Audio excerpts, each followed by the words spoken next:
मुजफ्फरपुर।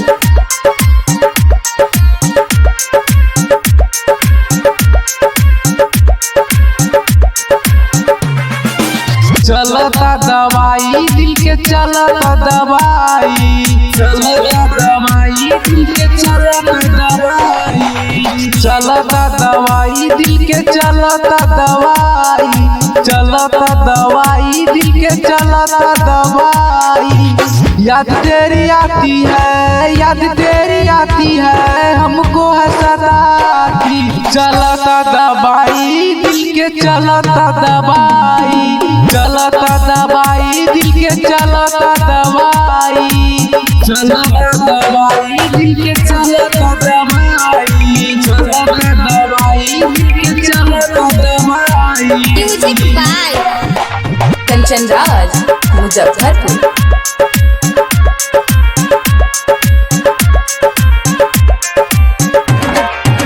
किस्मत खराब था जो तुमसे नहीं न लड़ाया, प्यार तो ज्यादा करनी फिर क्यों रुलाया, फिर क्यों रुलाया।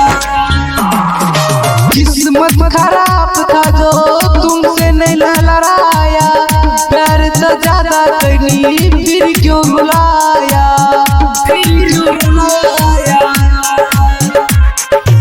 अब क्या बताऊं तुमको, अब क्या बताऊं तुमको, यही है काफी। चलता दवाई दिल के चलता दवाई, चलता दवाई दिल के चलता दवाई।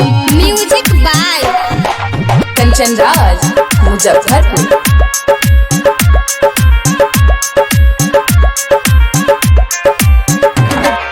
छोड़ के चल गई जब से, रो रो के थक गया हूँ तब से। छोड़ के चल गई जब से, रो रो के थक गया हूँ तब से। छोड़ के चल गई जब से, रो रो के थक गया हूँ तब से। छोड़ के चल गई जब से, रो रो के थक गया हूँ तब से। ओम शिवम सत्यम, ओम शिवम सत्यम करता सिलाई। चलता दवाई दिल के चलता दवाई, चलता दवाई दिल के चलता दवाई।